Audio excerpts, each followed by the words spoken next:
This video is going to be a film study look at Brandon Stevens' performance over the course of the 2023 regular season and playoffs, but it's also going to be a draft preview for the Ravens, yet another one, about what positions should be of the utmost importance to the Ravens front office.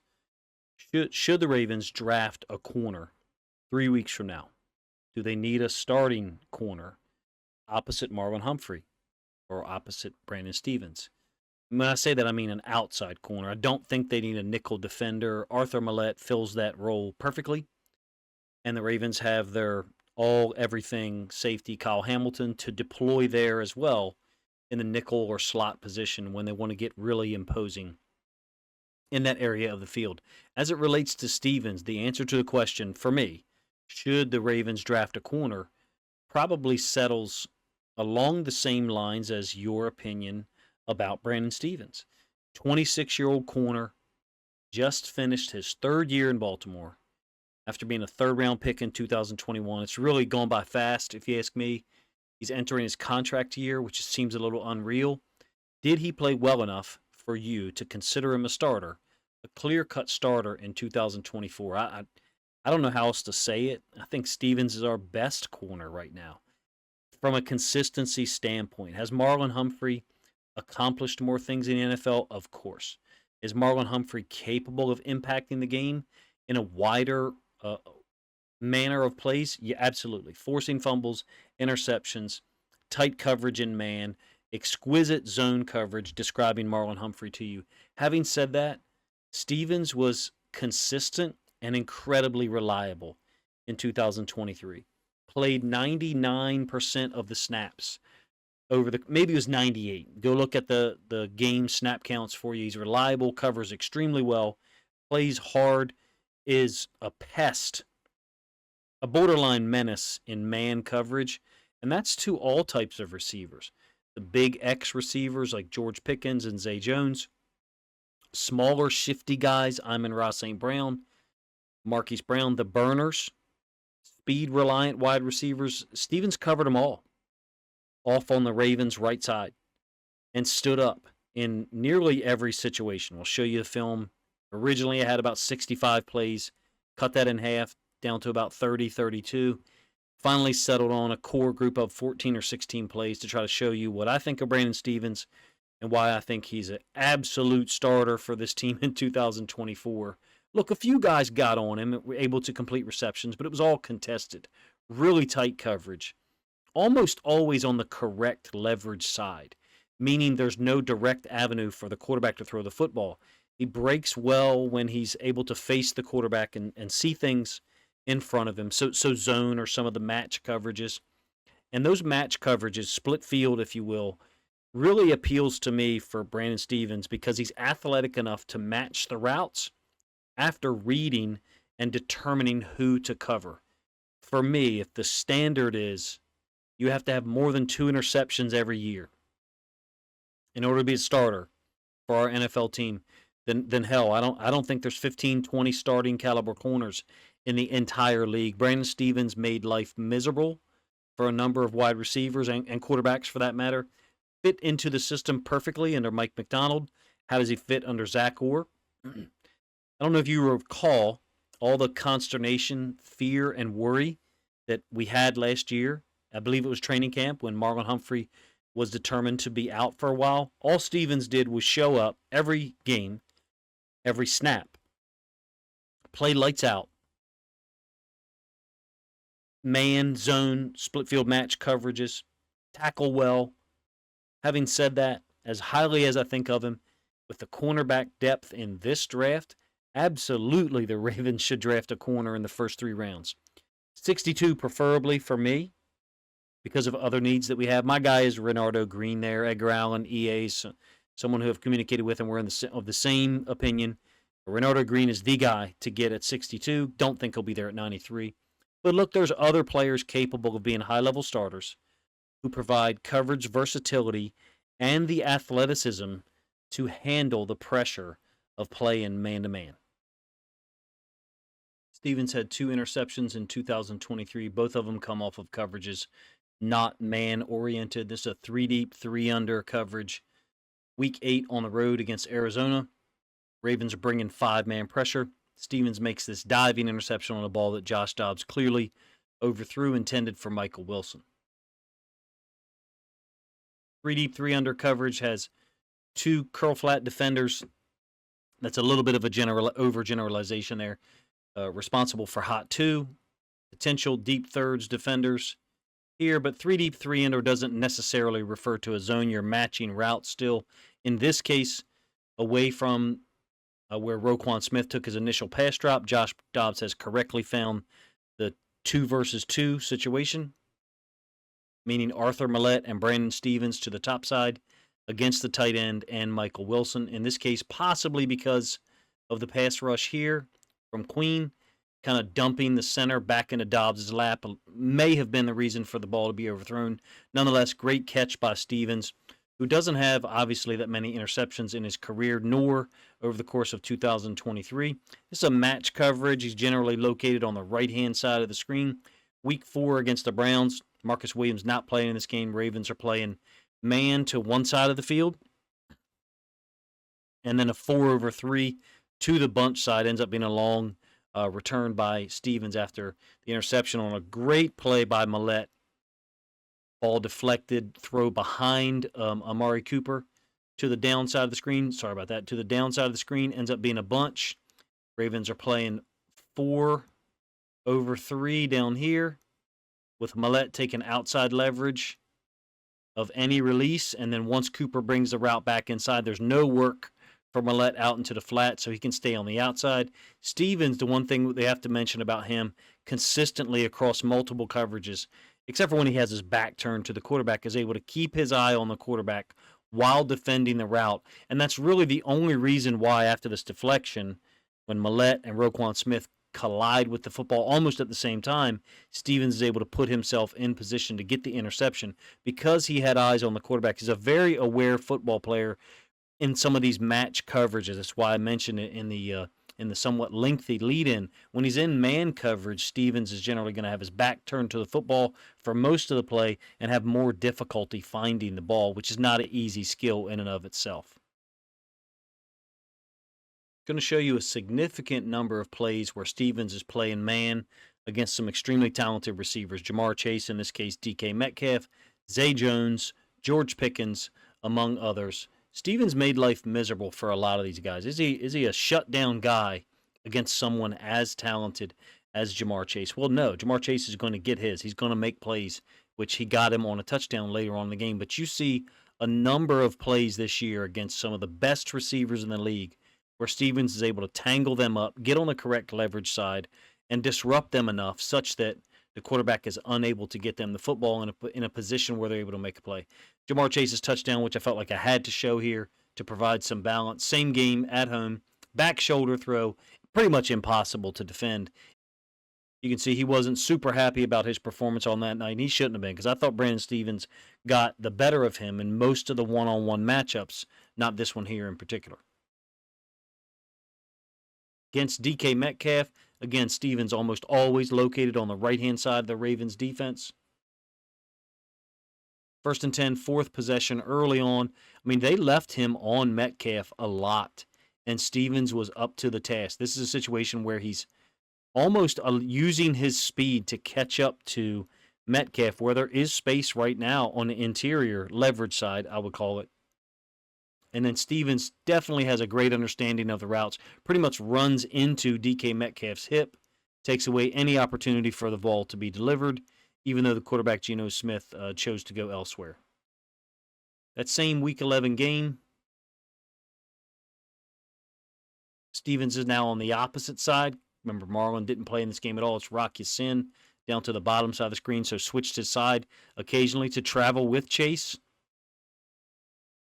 Opportunity to get him the football there isn't a huge window. In this case, Burrow ends up overthrowing him slightly, and it falls incomplete. Got the speed to keep up with the smaller, quicker guys, Jamar Chase, Amon-Ra St. Brown, and the athleticism and strength to be able to handle guys like DK Metcalf and George Pickens. More typical alignment on the right-hand side of the Ravens defense, like I mentioned. This is against the Jags on the road. man against Zay Jones. Are there some times where quarterbacks have delivered inaccurate passes, maybe a perfectly thrown ball would put a guy in position to make the catch? Sure. This is a bigger, stronger receiver trying to muscle him out of here and create space. I would say almost pushing off, but they're allowing contact on both sides, so I'm cool with it. Ball's already out of Trevor Lawrence's hands.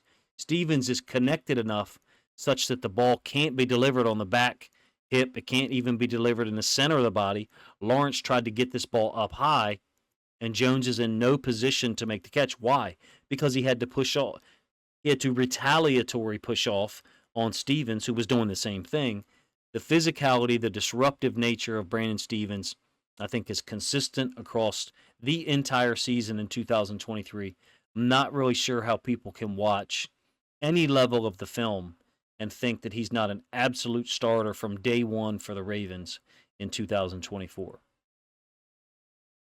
Stevens matched up against George Pickens on the road during the Ravens' loss in Week 5. Able to stand up to the physicality of a big, talented receiver, ex-receiver like George Pickens over the course of the game when asked to. Again, covered Chase and other smaller, quicker receivers. He's got the speed to be able to match the route and the agility to be able to change directions. Really a BS call down here to the bottom side, if you ask me. There definitely ends up being contact between Stevens and receivers often, sometimes initiated by Stevens, sometimes initiated by the receiver. Matched up against Pittman often, the Colts in Week 3, trying to give you as much film as possible against a wide array of receivers, body types, playing styles, and quarterbacks to illustrate that Brandon Stevens balled out in 2023. And I don't see another way to say it.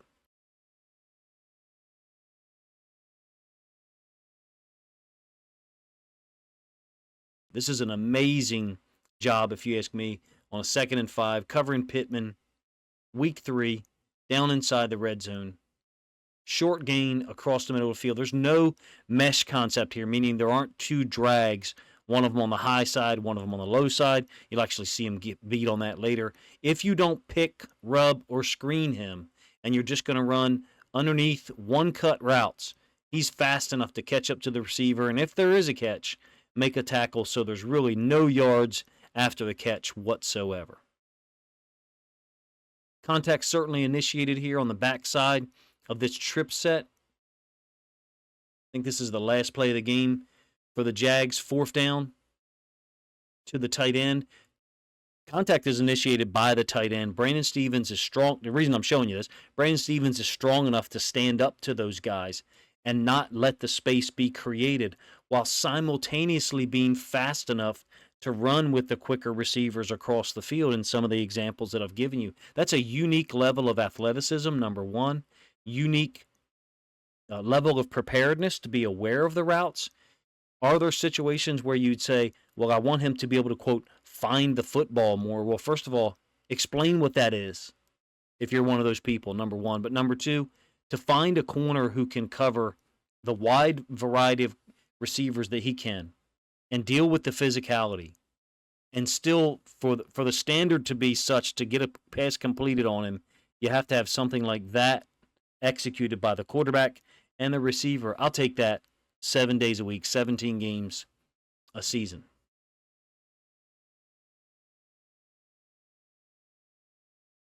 If it isn't a guy who has those types of attributes, then you're just not going to be able to get away from Brandon Stevens. He's like a basketball defender. It's at 6'3", who's capable of defending the 6'7" small forwards and capable of locking up the lightning quick 6'1" point guards. I think he's a Swiss Army knife for this Ravens defense in coverage because he can handle pretty much anybody that a team throws out there and make life really difficult for them, and the efficiency of the quarterback and the entire offense go downhill. Some examples of Stevens being able to play downhill against the pass, meaning after the ball is caught, make a quick tackle such that it's an extremely short gain. Rondale Moore, completion from Dobbs, and then reverses field, changes direction. Stevens has the athleticism, agility to be able to put his foot in the ground, get to the sideline, hold Moore to, I think, a 6-yard gain on a 1st and 10. Definitely a pattern for him when you watch the film over the course of the season. that he'll give up short completions and make the tackle quickly, sometimes on first down. In this case, it's a 1st and 10. Marquise Brown's able to drive him off the football and then stop on the hitch or stop route. Stevens able to get involved, make a tackle for a 4-yard gain. Forcing teams to execute in 3-down situations is part of the idea, or was part of the idea, behind the Mike Macdonald defense. Brandon Stevens played a huge part in that because he makes it difficult to throw the football in the intermediate and deep areas because of his athleticism, his strength, dealing with the larger framed wide receivers. And then if you do give up short completions, Brandon Stevens also has the skills and technique to be able to come up and make the tackle. Another example of it here, this is against Josh Downs, week 3 against the Colts, when I thought he played fantastic at 11 or 12 tackles. Little shake out route. Downs, who had a really nice season for the Colts as a rookie, gets tackled for a 4 or 5 yard gain. Did the Ravens play well defensively against the Chiefs? No, particularly not on the first couple of possessions. Did not identify that when push comes to shove, 3rd down, 4th down, Patrick Mahomes and those guys are generally going to be right-handed football teams moving out to the right and or routes originating from the left side, crossing the field to the right. Now, having said that, Brandon Stevens isn't in bad position here against a large frame tight end in Travis Kelce, one who, for whatever reason, played out of this world in this particular game, even though the film leading up didn't look fantastic. Mahomes puts it in a spot that's pretty much indefensible, and they're able to convert on a 4th and 2 on the first possession. Lack of awareness, again, if you ask me, by the Ravens defense. Is the second possession now, 3rd and 4. This is what it takes to get the job done against Stevens on these underneath routes. You got a mesh concept. Rashee Rice going to catch the football for an 8 or 9 yard gain.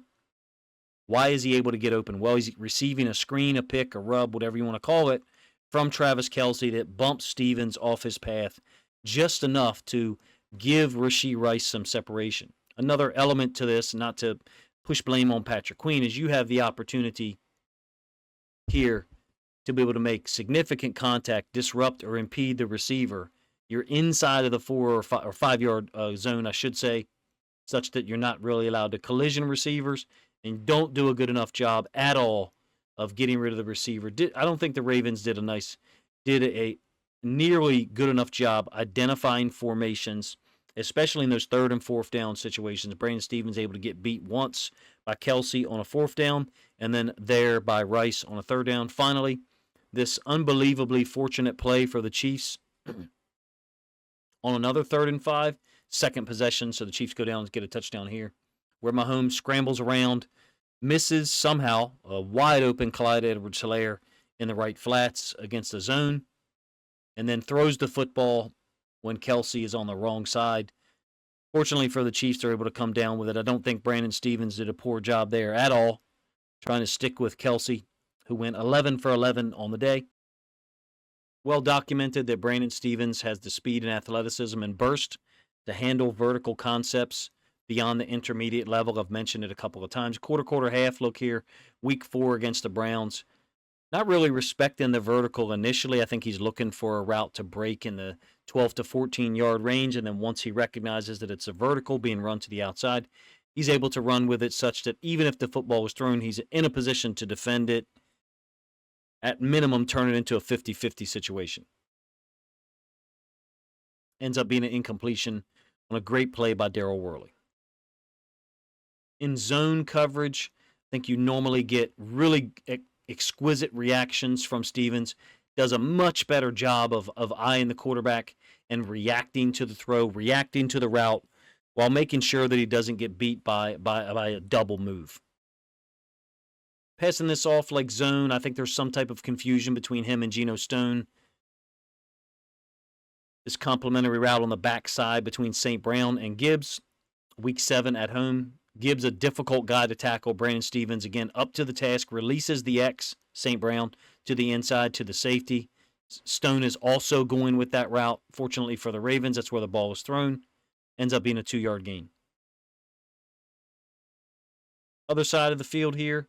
This one's even more impressive, perhaps, than the tackle against Jahmyr Gibbs. 3rd and 12, so we're playing a cover 2 to that particular side. Completion to St. Brown, able to swallow him up immediately and not give him any opportunity to get the first down. I think the Lions went for it on the fourth down and didn't convert. If you sat through the entire Brandon Stephens film study video on this Saturday morning, first of all, thank you. Second of all, just so you know, there was probably another 6 or 8 plays that I wanted to include, but I felt like they would have been superfluous or unnecessary, basically illustrating the same concepts. In the same player, one package, the Ravens have a guy athletic enough, strong enough, big enough, and a good enough tackler to handle any receiver, tight end, running back that's thrown out there. Yes, would he get beat against the Chiefs? Yes, so did other people. Kyle Hamilton would be one of them. If that's the standard, that you have to be absolute shutdown against the Chiefs in the AFC Championship game, you have to have 3, 4, 5, 6 interceptions every year to be considered a really good corner. I think, A, those are unrealistic expectations and standards, and B, you're not going to find one of those guys in this draft either, in my opinion. You've got some really good corners in this draft. None of them are going to come in and take a starting spot away from Brandon Stephens, if you ask me, if he's healthy. Should we still pursue talent to upgrade the position? Absolutely. Future-proof the position? Certainly. Marlon Humphrey's contract is going to come off the books at some point. I think there is one additional dead cap year at this point, if memory serves. I haven't looked at the spot rec information in probably a week and a half for him.